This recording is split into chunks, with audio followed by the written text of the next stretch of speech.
It's time for Africa World Hour with Tsepiso Makwetla. Stay tuned for insights, impact, and inspiration right here on Channel Africa. Available on the Channel Africa app.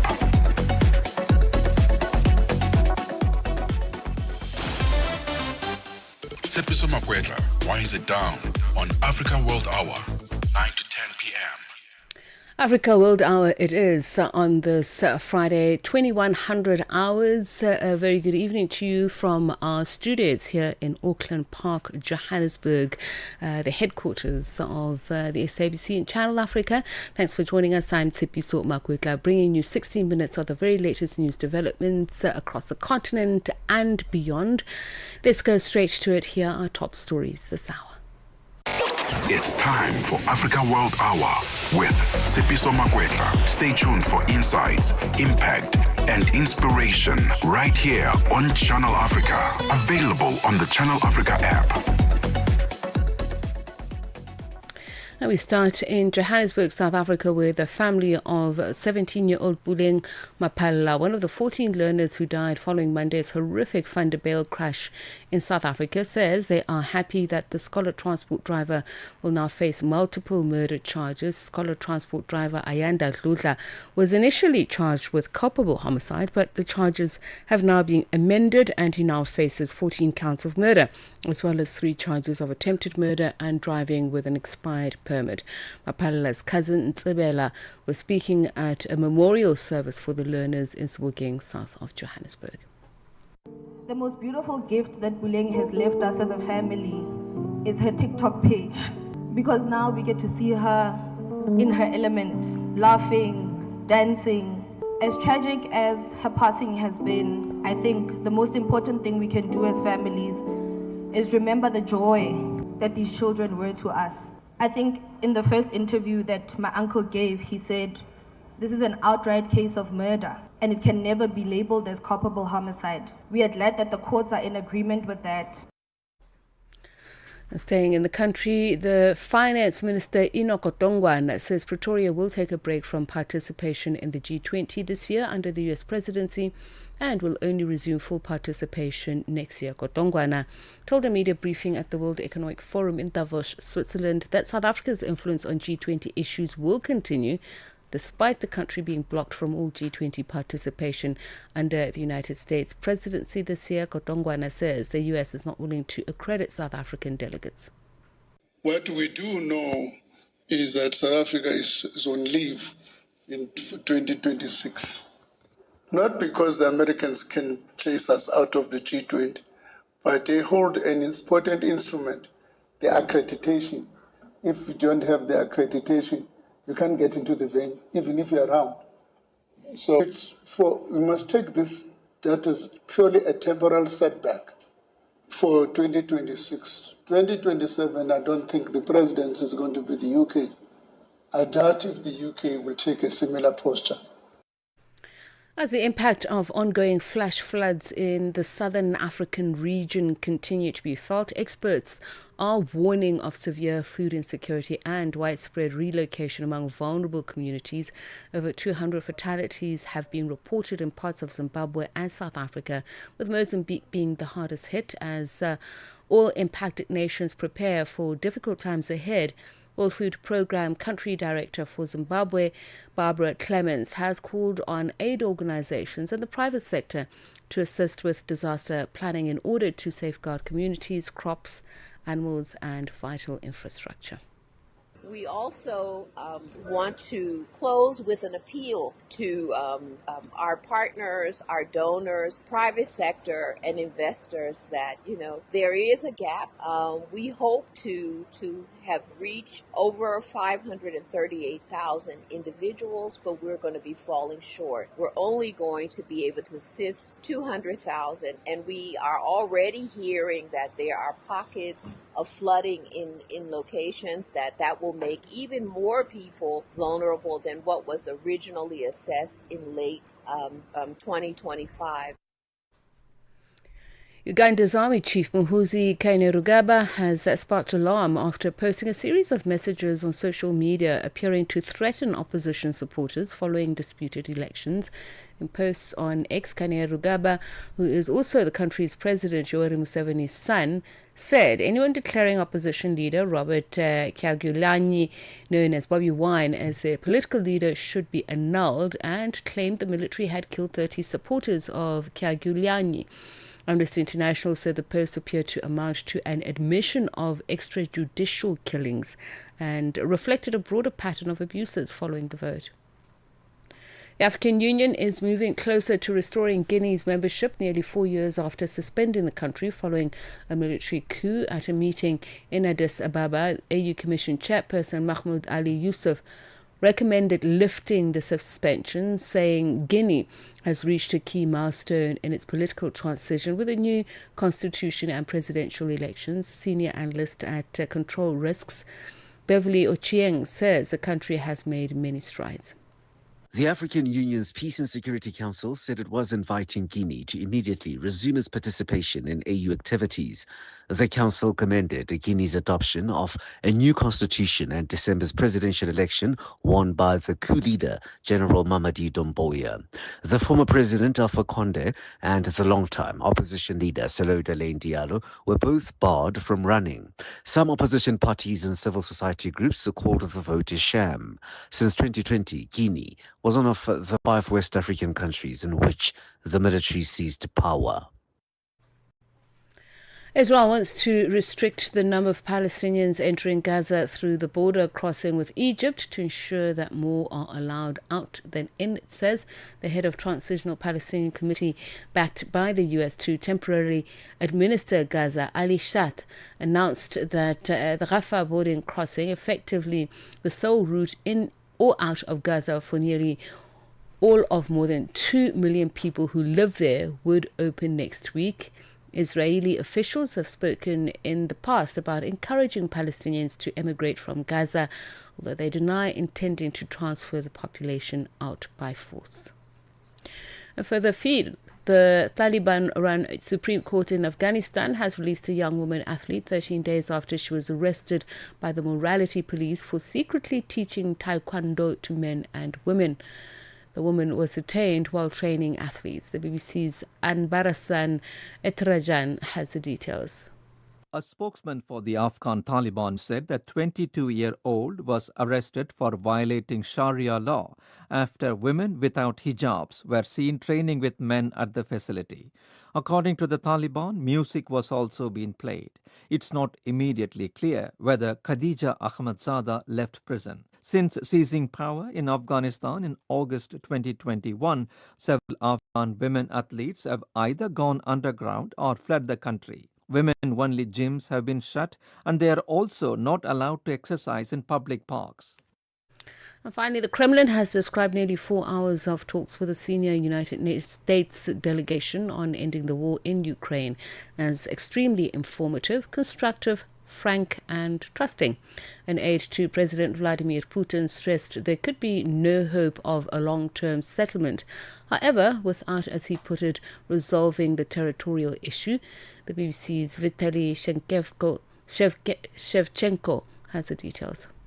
Vladimir Putin keeps saying that Volodymyr Zelensky, the Ukrainian president, is illegitimate, suggesting that he wants him gone, suggesting that Russia wants some kind of influence on the Ukrainian political system. So while all these people from Ukraine, America and Russia saying that it's Donbass they're going to be talking about in Abu Dhabi today and tomorrow, I think we're best advised to remember that Russia's appetites go much, much further than that. You are listening to Africa World Hour, and just a reminder that you can listen to us on YouTube, live stream us there at Channel Africa 1. We are also on X, TikTok and other social media platforms. 1 hour, one continent, one voice. Africa World Hour with Tsepiso Makwetla on Channel Africa, the African perspective. Our first story now is about Botswana. It's joined a growing list of African countries investigating syndicates that have tricked their citizens into enlisting to become soldiers on the front lines of its ongoing war with Ukraine. Botswana's Ministry of International Relations has reportedly launched an investigation into reports of 2 young men who were taken to Ukraine to fight for the Russian army. South Africa has launched a similar probe following the allegations that Duduzile Zuma Sambudla, the daughter of the country's former president, Jacob Zuma, recruited some of her family members and others who are currently fighting for Russia. For a look at what this means, we are on the line to journalist at the Botswana Gazette newspaper, Bongani Malunga. Bongani, a very good evening to you, and thank you so much for taking the time to speak to us. Good evening. The pleasure is all mine.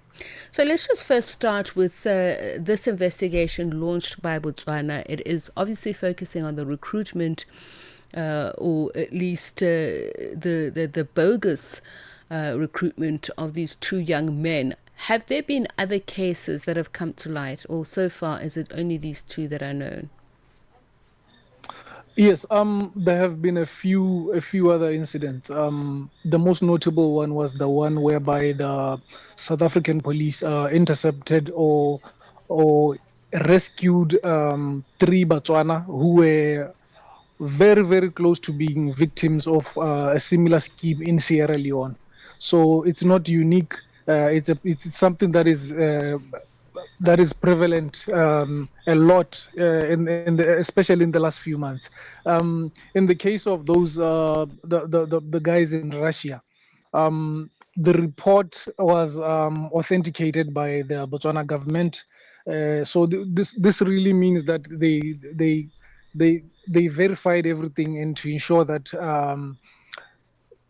the reports were true, because we've been receiving a lot of these reports, but until the government verified them, that's when we knew that this time some of the stories about people being recruited to the Russian army under false pretense were actually true. So there have been a few of those cases involving Botswana. It's something of a it's becoming a big issue because it seems maybe the government's guard was a bit down in terms of their surveillance of such cases, and also the public. I think we are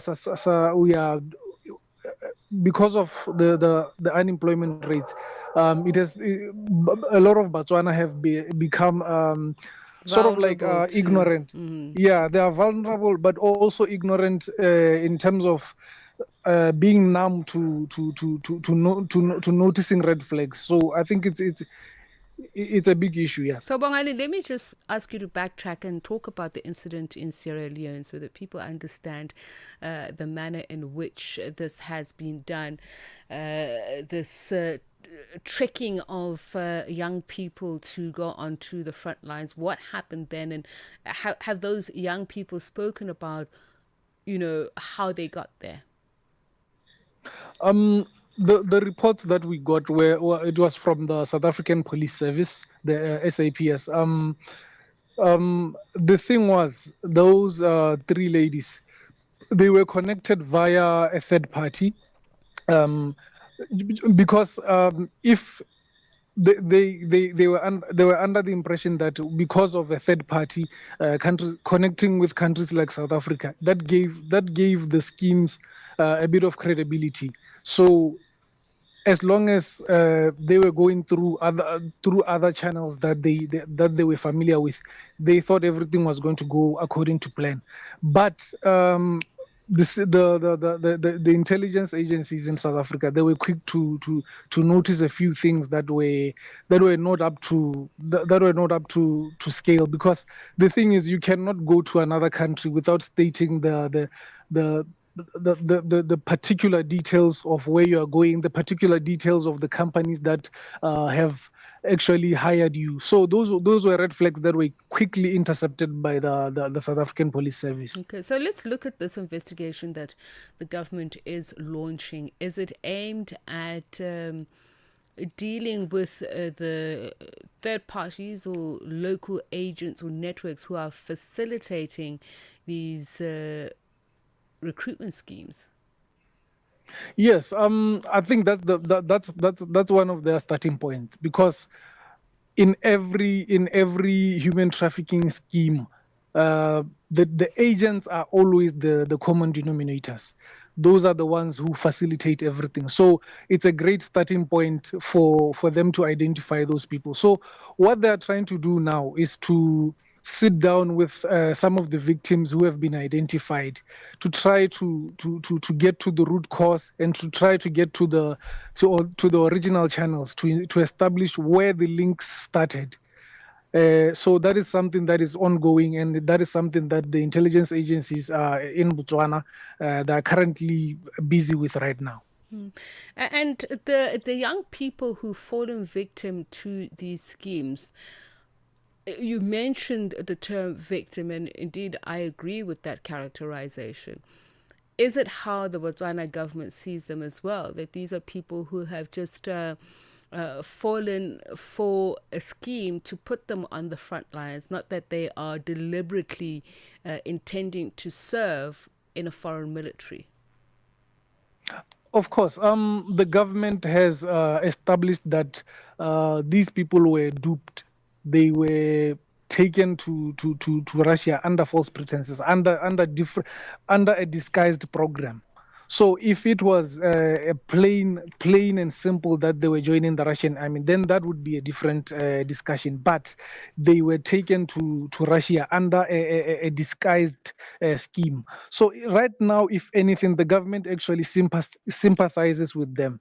Because as far as the government is concerned, they have not done everything.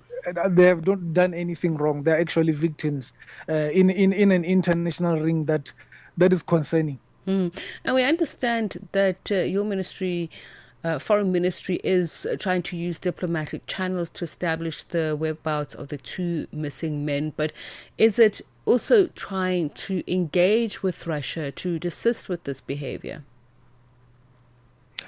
I think as of now, they wouldn't go as far as to instruct them to desist from this behavior, because what has normally happened is that these things were done through third parties. It wasn't. The government has not come out to say it was directly from the Russian government.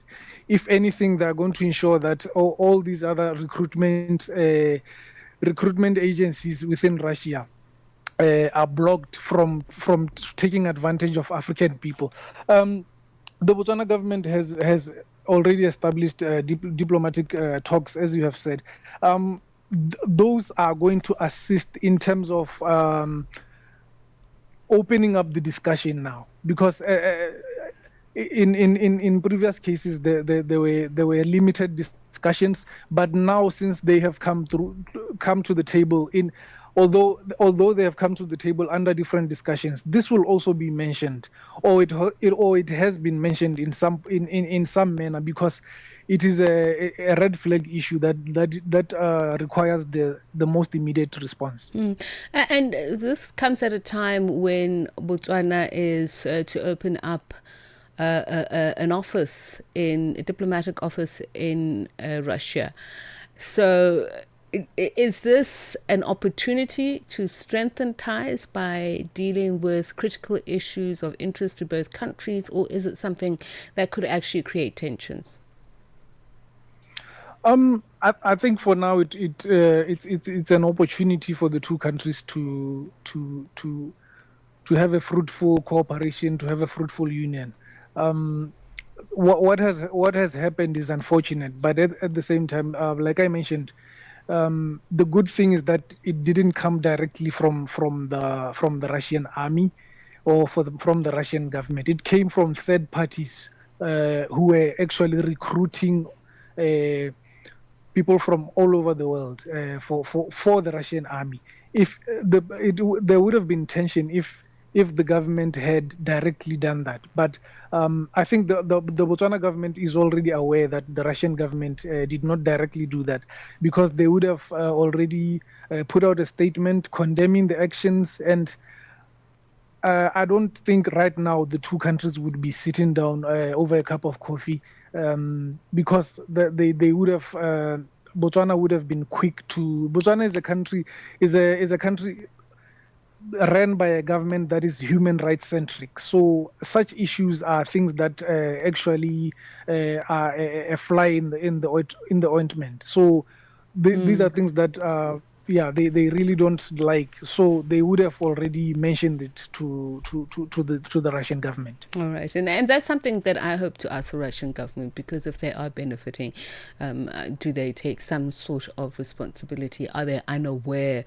of the source of the resources that is helping them fight the Ukraine war? Bongani, thank you so much for your time. Really appreciate it. Your insights. Bongani Malunga is the Botswana Gazette newspaper journalist, speaking to us about how the Botswana government is investigating the now disappearance of 2 young men who have been recruited to fight on the front lines of Russia's war with Ukraine. But as he says, there have been many other incidents that have been reported there as well. Parlez-vous couramment le français? Êtes-vous passionné par la radio? Et êtes-vous qualifié pour travailler en Afrique du Sud? Envoyez-nous votre CV et votre 3 minutes démo en MP3 à @channelafrica.co.za pour avoir une chance de rejoindre la famille Channel Africa. Si vous n'avez pas de réponse après 14 jours, cela signifie que vous n'avez pas été retenu. Channel Africa, la perspective africaine. Téléchargez l'application Channel Africa sur votre Play Store ou Apple Store afin de pouvoir suivre toutes nos émissions en direct de là où vous vous trouvez. Channel Africa, la perspective africaine. Let's just do it.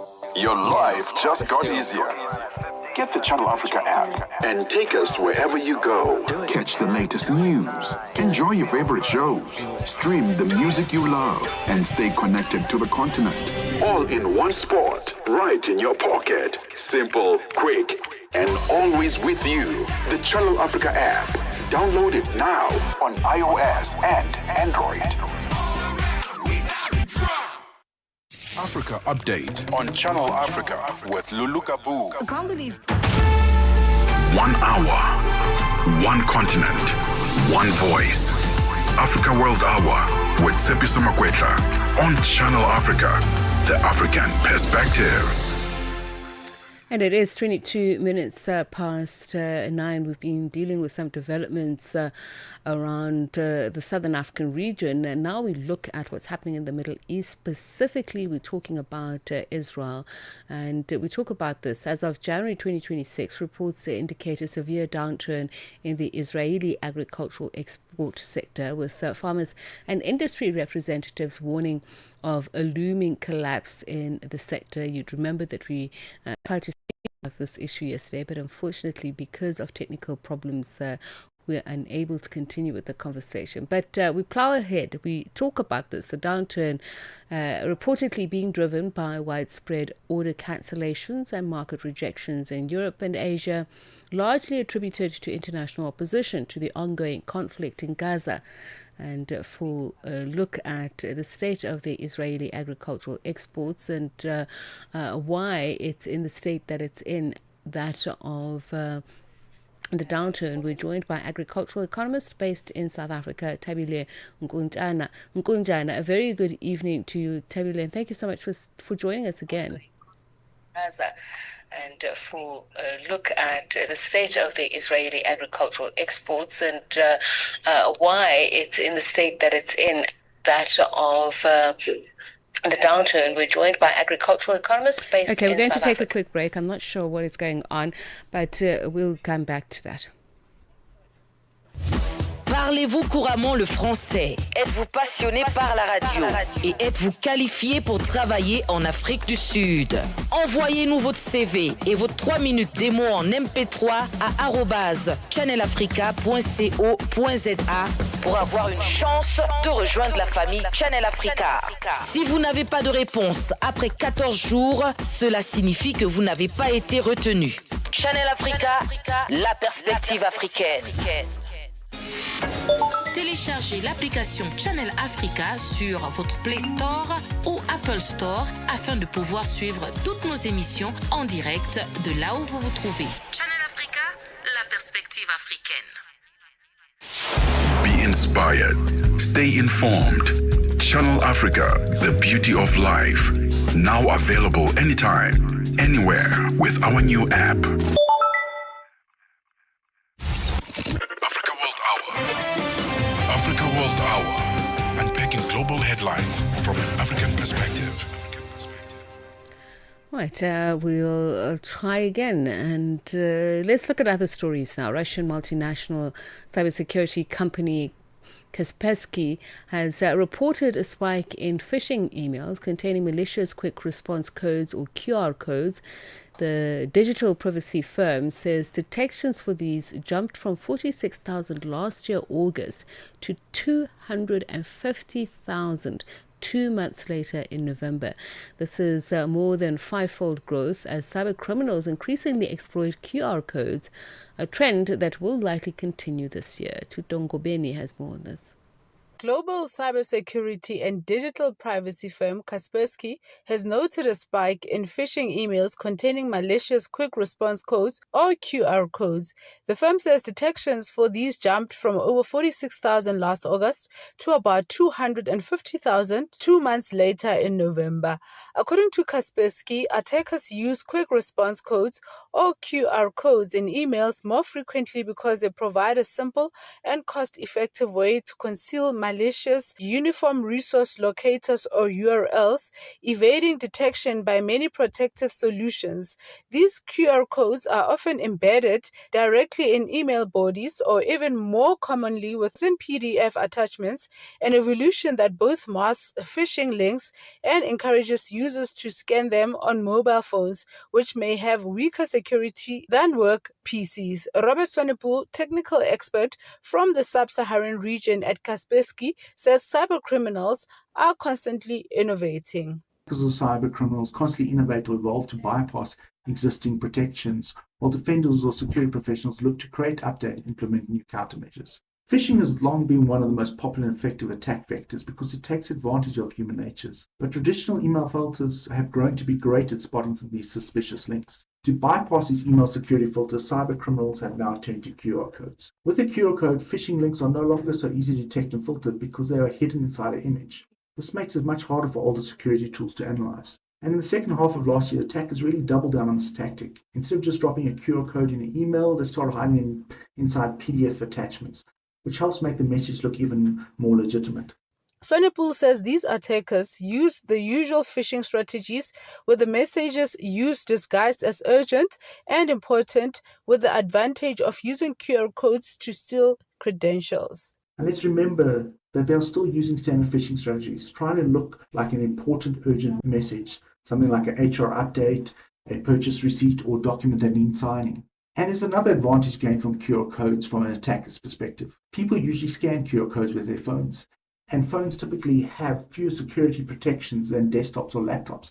This is true in a corporate environment. Once scanned, these malicious codes will, like any other phishing attack, typically lead people to fake Microsoft or internal login pages, bogus HR or financial documents, all designed to steal the credentials that can be used in a further attack against the organization or individual. So in short, QR code phishing gives attackers a cheap, simple, and surprisingly effective way to sneak malicious links past defenses and get users to act quickly, especially on phones, which may be even more unprotected. He says the best defense against QR code phishing is a mix of smarter technology, and says organizations need email security solutions that can analyze images. As with most cyber attacks, the best defense against QR code phishing is a combination of smarter technology and smarter people. On the technology side, organizations need email security solutions that can actually analyze images, including QR codes, not just text or links. Tools like Kaspersky Security for Mail Server are designed to scan PDFs, detect embedded QR codes, and block phishing attacks before they reach employees. On the human side, awareness is key. People should be trained to treat QR codes just like they treat links. Don't scan codes from unexpected emails. Double check with the sender if something seems off. Be suspicious of urgent messages telling you to log in, sign forms, or verify payments. When organizations combine modern email scanning with good user education, they stand a much better chance of stopping QR-based phishing before it turns into a credential theft or a breach. For Channel Africa News, I am Tutongo Beni in Johannesburg. And at 30 minutes past 9, we go back to that story about how the Israeli agricultural export sector has seen a severe downturn, with farmers and industry representatives warning of a looming collapse in the sector, and the downturn being attributed largely to widespread order cancellations and market rejections in Europe and Asia, because of the ongoing conflict in Gaza. Let's try again now with agricultural economist Thabile Nkunjana. A very good evening to you, Thabile, and I hope, fingers crossed, that this time we have a clear line. I hope so too, but I can hear you properly from my end. Okay, and good evening to you. Good evening. So let's just pick up the conversation from yesterday. In your assessment, what is going on, and how large scale is this downturn? So the current situation actually in Israel, it looks at least bad from the data, that is the trade data, because I was just looking in terms of the past 10 months of the exports, to the world. Realize that they are down by 45%. And that really shows that the reports that are saying that it looks like they are struggling, they're having issues there to export their products to the world.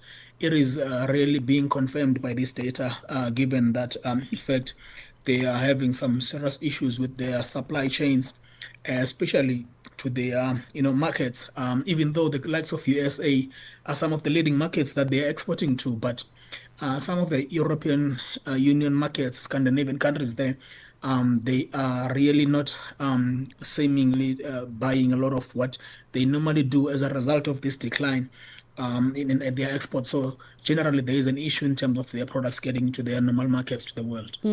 So before we zero in on the boycott and its effect, we'll also look at market conditions, but I want to look at the key products that it exports. What are they?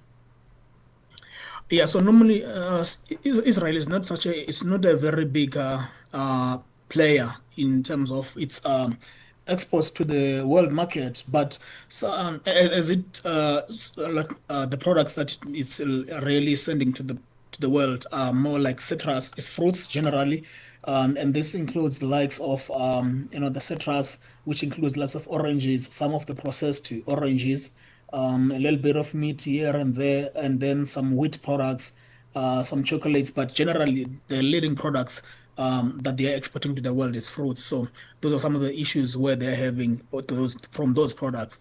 And the consumer boycotts, so which nations specifically, and does it still have support from some of the bigger countries? And I'm thinking the United States as an ally here.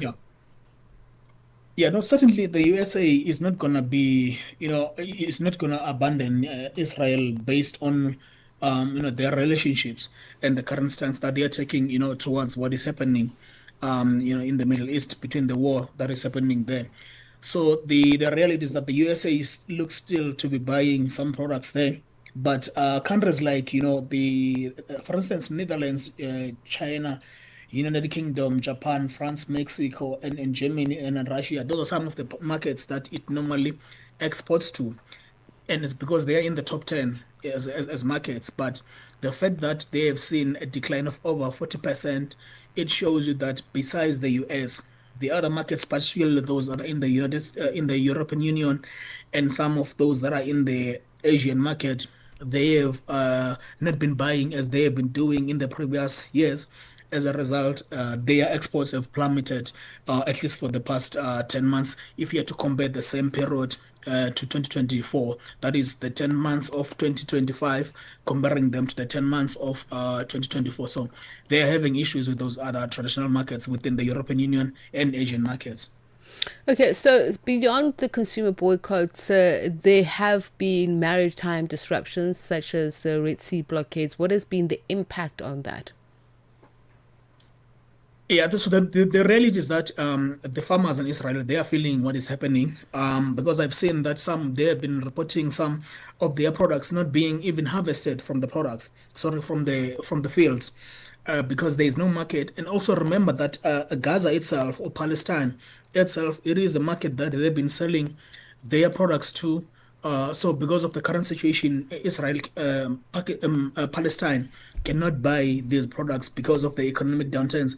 Actually, even now, the really, thing that has been sort of observed is that Israel is selling most of these products domestically, but then again, in even domestically, the economic issues there, given what is happening, is also being seen in terms of the what is happening across the country. So the reality is that for the farmers, there's a lot that looks to be going on, and they are really not having the markets that they would normally have. As a result, they are making some serious losses there, and in that, of course, we'll talk about the jobs that of the people that are employed in the sector itself within Israel. And just looking at the alternatives that it has to dealing with the downturn from the export market, how is the domestic Israeli market responding to it, as in the surplus? Yeah, no, you'll recall that Israel is not a big country by numbers. So now, given the fact that their agricultural sector, it has been growing because it has been led by the exports from the other markets. Now, given the fact that now they have some sort of oversupply, as I was telling you, that because of the economic issues now that they're going to have, because remember, what is happening is impacting that country's economic, efficiency. So even that is getting into the consumers' pockets, so they cannot really be able to buy as they will used to. Perhaps if there's anything that will happen now, you will find that they are buying the very basic stuff that they will use. As I was telling you earlier on, that Israel normally tends to export or lead in exports of fruits, the likes of mangoes, the oranges, mandarins, and you name it. So there is that. So it's very much impossible for the Israel, local market to be able to absorb what that country has been exporting to the world. And just in terms of the complete closure of the Gaza market, what does that look like in terms of demand, future demand for agricultural projects from Israel? I think from what you are saying from the data as for the exports, as far as export is concerned, is the reality that for in the near term, the near future, the Israel agricultural sector is going to feel the aftermath of what is happening as far as the war is concerned.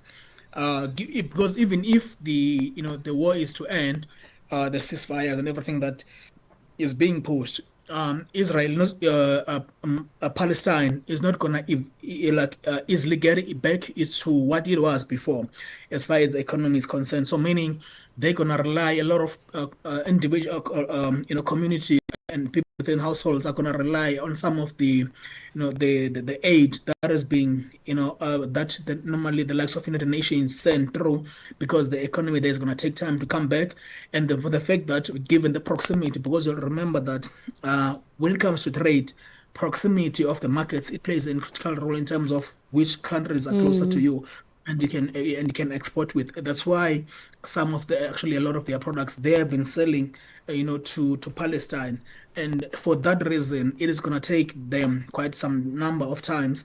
Can be even years to get back to what they were normally, and also given what the United Nations is going, the court cases that they are having, and of course probably some sanctions to other countries. So there's all that. I mean, the boycotts, from the consumers. So they are really looking into they are really looking into some serious situations as far as the agricultural market to the world, at least for now. All right, thank you so much for your time and sharing your insights with us. Agricultural economist based in South Africa, Thabile Nkunjana, speaking about the Israeli agricultural market, which seems to be facing a crisis at the moment. It brings the time to just about 20 minutes to 10. Parlez-vous couramment le français? Êtes-vous passionné par la radio?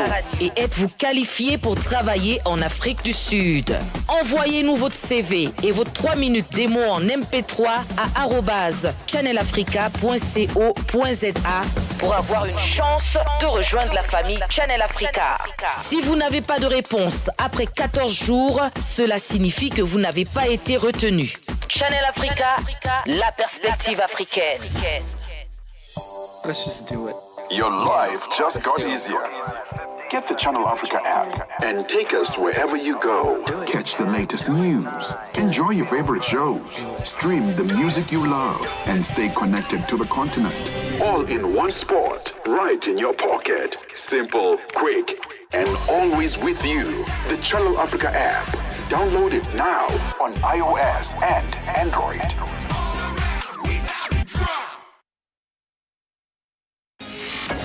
Téléchargez l'application Channel Africa sur votre Play Store ou Apple Store afin de pouvoir suivre toutes nos émissions en direct de là où vous vous trouvez. Channel Africa, la perspective africaine. 1 hour, one continent, one voice. Africa World Hour with Tsepiso Makwetla on Channel Africa, the African perspective. Ghana's President John Dramani Mahama says many African countries are caught up in what he calls a triple dependency, relying on external powers for security decisions, health and education systems, while exporting critical minerals with very little value added at home. Speaking in Davos, Switzerland, on the sidelines of the World Economic Forum, Mahama urged African nations to take greater ownership of their development and chart an independent path forward. Channel Africa's economics reporter Innocent Samosa reports. Ghana's President John Dramani Mahama took a swipe at African leaders during a bold address at the World Economic Forum, criticizing the continent's long-standing habit of exporting raw materials while retaining little of their value. We depend on donors for our health and educational systems. We supply the world's critical minerals but capture almost none of its value. This isn't sovereignty, it's a trap. The COVID experience was a wake-up call. Africa was the last continent to begin receiving vaccines amid a global pandemic. Senior international trade consultant Collins Nekwe weighs in on how realistic it is for Africa to negotiate as a single bloc as the global multilateral system continue to weaken. It is aspirational rather than automatic, but increasingly necessary. As a matter of fact, you could call it an imperative of our time. The weakening of the multilateral system does not mean Africa should retreat into fragmentation. No, it means Africa must redefine how it aggregates power. Negotiating as a single bloc of 54 states on every issue is unrealistic. We've got to get that clear. Negotiating as a coordinated bloc on strategic interests, we're talking of trade, climate finance, debt, and critical minerals, is both realistic and very much overdue. We already have the institutional architecture, the African Union, for instance, and then we're talking of the Africa Continental Free Trade Agreement and sector-specific frameworks. They are all present. Can collective bargaining on critical minerals realistically help Africa move from extraction to value creation? Nekwe explains. Yes, but only if collective bargaining is tied to industrial policy, not just higher royalties. In a fractured world, Africa's power will not come from isolation, but from intelligent coordination, turning resources into leverage and leverage into long-term prosperity. Now, let me pause and take South Africa as an example. Its G20 role makes this question not just theoretical, but urgent. Collective bargaining on critical minerals can absolutely move Africa from extraction to value creation, but only if it it is framed as industrial policy, not commodity diplomacy. Meanwhile, the president of Somaliland has drawn attention after pitching business deals to Eric Trump, the son of President Donald Trump, on the sidelines of the World Economic Forum. I spoke to political analyst Kenneth Mokhatle and began by asking, what does Somaliland stand to gain politically from engaging the Trump family in Davos? The meeting between the Somaliland officials and the Trump family members is very important, but it is not going to achieve much in terms of political objectives. However, it can achieve a lot in terms of the economic front, because it gives the Somaliland an opportunity to exploit economic investment and trade opportunities from individual business people in America. We must remember that Somaliland has been functioning as a state since 1991. They have got their own economy and they do a lot of responsibilities that any other states have been doing or are doing as accorded to their constitution. For Channel Africa News, I'm Innocent Samosa in Johannesburg, South Africa. And 15 minutes to 10. Imagine what you could do with nearly 1.1 million US dollars. One lucky South African will soon have the luxury to stop imagining, because the country's company National Lottery Administrator, Ituba, seeks to make contact with them. That's because they are the winner of last Tuesday's $10.8 million lottery jackpot draw. The company says the participants spent 90 US cents to buy a Powerball lotto ticket using an online banking app. This remarkable win now officially ranks as the second largest national lottery jackpot in the country's history. To tell us more about this, we're joined on the line by Ituba's head of corporate relations, Michelle van Trotstenberg. A very good evening to you, and thank you so much for speaking to us. Good evening. Thank you so much for having us. And I know because we are, an African global show, we're putting it in US dollars. So in South African rands, how much are we talking about? I'm just, by the way, just getting a headache thinking about it. Mm-hmm. Yeah, it is a significant amount of money. It was 178.9 million rand. So it has a lot of zeros. It's a really big win. As you mentioned, it's our second largest jackpot ever seen on the African continent, followed by the 232 that was won in 2019. And that person, do you know if they still have at least a significant portion of their winnings? We unfortunately won't be able to tell you that, but I'm sure with the sport, because we give all of our participants that win both trauma as well as financial counseling, which gives them the tools and the skills to be able to manage that kind of windfall. So the possibility is really, really good. So in this case, what is happening? The person has not come forward to claim the winnings. It's not unusual for participants that have won not to come forward straight away. We do see sometimes there is a bit of a delay, there's a bit of doubt and not too sure, they check their tickets. So we have had winners in the past that have taken almost up until the 365 days to come forward to claim because they don't believe it's real or they haven't checked their ticket. In this case, this particular person purchased their ticket on the FNB banking app, which means they were contacted by their bank in the morning. So yes, I can confirm that they have been alerted. So we are waiting for the winners to come forward to collect their big prize. Oh, so they have been alerted. So they do know that they have won this amount.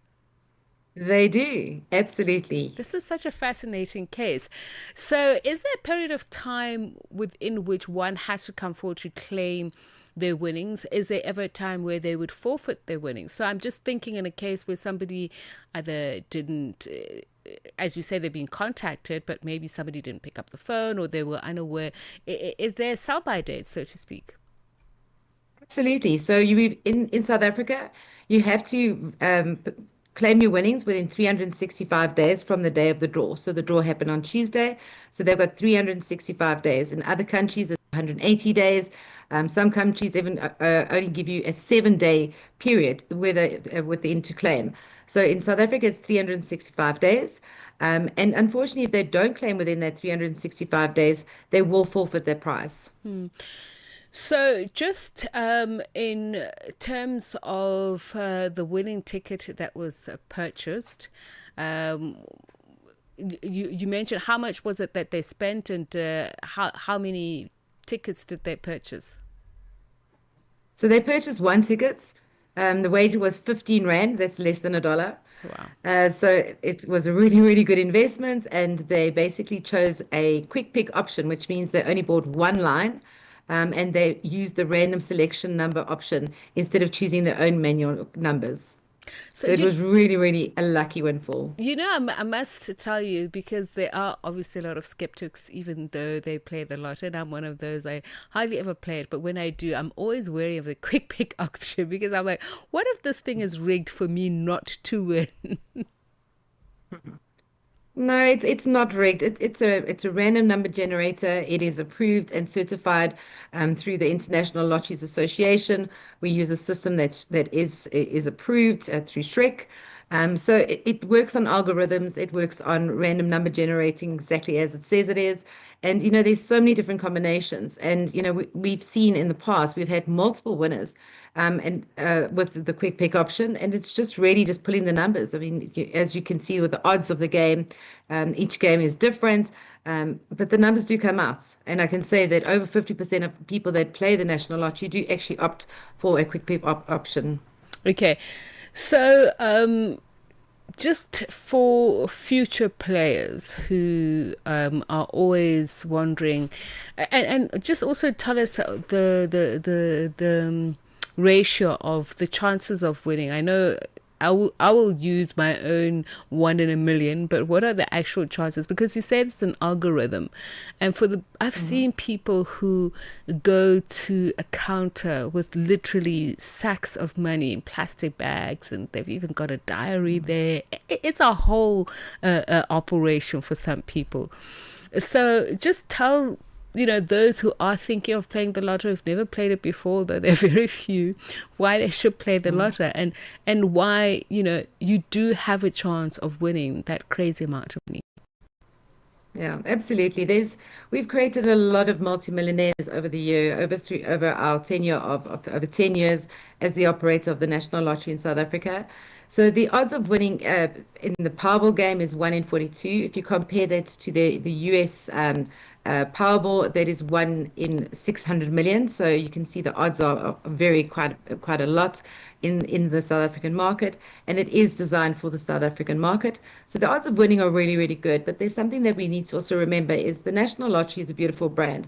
So 50% of the sales goes towards your prizes, and then a significant amount of money goes towards good causes. So that is money that goes into a National Lottery distribution fund, and that money is used for good causes. So even if you don't win, there's somebody that is going to win, and it goes into the good causes, into the development of the South African country through your sports and agriculture, sports and culture, as well as your smaller NGO kind of environment. So there's over our period, we've already contributed over 15 billion rand towards good causes in South Africa. So it is a really, really strong brand. The cost of a ticket is only 5 rand. So it is a very, very low investment for high return. Right, so you're doing your part in nation building as well. Thank you so much for speaking to us. Absolutely. Ituba's Head of Corporate Relations, Michelle van Trotzenberg, and we take a sneak peek into what to expect from African Diaries this evening. Jabulan Baloy is with us in the studio. A very good evening. Good evening to you, Tsepiso. What's coming up on African Diaries? We'll do today's recap in terms of the stories that happened today, and then after that we are looking in terms of the captain of the industries in the arts sector. We've got Karabo Tijuana will talk about music publishing. We've got DJ Mpulo, who's a legend in music business, who will come to talk to us in terms of his career. So that's the show today. All right, then we'll be listening. Thank you very much, Jabulan. And that brings us to 7 minutes to 10. Africa World Hour. Africa World Hour. Unpacking global headlines from an African perspective. And we end with this. Britain's House of Lords has voted by an overwhelming margin to ban children under the age of 16 from accessing social media platforms. With a vote margin of 261 to 150, the amendment to the country's Children's Wellbeing and Schools Bill is set to become law unless the House of Commons votes to cut the provision when the bill returns to the chamber. This comes just days after the British government announced that its ministers would visit Australia to learn more about the impact of similar laws by Canberra. For a look at what this means for this digital age, we're joined by social media analyst and senior brand strategist from Roger Wilco Mongezi Mtati. Mongezi, very good evening to you. Compliments of the new year. So this action by the UK and Australia to ban social media for teens, there obviously would have been research done. And what are the greatest motivators? And do you think more countries will follow suit? Good evening, Tsepiso. Thanks for having me. There's definitely a trend that more and more countries will follow suit, because outside of Australia having implemented a similar ban in December, of course, the House of Lords have now agreed that this should be a law in the UK as well. It's now an amendment at this point, or at least moving into the space of an amendment. And I think the sticking issues are primarily that more and more of the world, I guess, wants to keep teens and young people and children safer on the internet. And I think this is something that we can all agree is definitely a good cause. There are, of course, arguments on both sides as to whether a ban is the best way to go about it, or whether the platforms themselves should make it safer for children and young people. And up to this point, the platforms have tried but haven't really been successful in making social media safer for children and young people. So there's definitely a trend towards the rest of the world almost moving in this direction, or this wave coming for these platforms. And I'm just wondering about the margins of success in terms of limiting screen time for young people. We know that they're very savvy, not only in working these digital tools, but they even teach us as adults how to navigate again. Is it something that can be implementable, really? So I mean, there's a carrot and stick approach that governments can utilize, and governments have utilized this carrot and stick approach in many other ways outside of this ban. So to answer your question more directly, one of the examples I suppose that we could use for now is Australia. The Australian government seems to suggest that 5 million accounts have been locked, or at least closed, since the ban started. There are some talks by young people saying they've found workarounds. So the carrot and stick approach, if we were to go with that analogy, is that you could either persuade the platforms to do the right thing by implementing bans and utilizing technology that's available to them. One of these technologies, of course, is AI through facial recognition. So they feed a platform these pictures of 10-year-olds, 12-year-olds, 15-year-olds, 16-year-olds, so that a platform learns that this person looks 15, this person looks 14, close their account, for instance, right? So that hasn't proven to be very successful. But the other side of it is fines. So if a platform is fined in a part of the world and that platform doesn't comply, the government can take further steps, like ensuring that the platform isn't available in a country, and all of these other things. And of course, platforms don't want to lose the profits and ad revenue that some of these countries offer. So sometimes they will avoid the ban, or rather they will avoid the fine, by ensuring that they enforce the ban as much as possible. And finally, Mongezi, do we know which apps in particular, beyond the traditional apps, that are going to be targeted for this restricted services? So the ones that in Australia especially have been, I mean, it's almost all of them, but the ones that have been targeted quite a lot, are the ones that are spoken about quite a lot, are Meta platforms, so Facebook, Instagram, TikTok. I'll come back to TikTok, YouTube, and others. TikTok, because TikTok was one of the earlier ones, if I'm not mistaken, to allow people as young as 13 to be on the platform. So that was a bit of a thing where in some countries, 13-year-olds aren't allowed. So different countries have different regulations and different amendments, but it's generally most of these platforms. Snapchat was mentioned quite a bit, but it's mostly the ones that we generally tend to use every day. Meta platforms, Facebook and Instagram, TikTok, YouTube, especially platforms where there's a lot of advertising and a lot of content that targets young people. Well, yes, thank you so much for speaking to us. Always a pleasure. And that brings the time to it's just about 10 o'clock. That is social media analyst and senior brand strategist at Roger Wilco, Mongezi Mtati. And that's how we end Africa World Hour this evening. Thanks for joining us. Wishing you a beautiful weekend ahead, and continue enjoying your viewing and listening here on Channel Africa. Until the next time, it's goodbye for now. Conversations that touch the heart.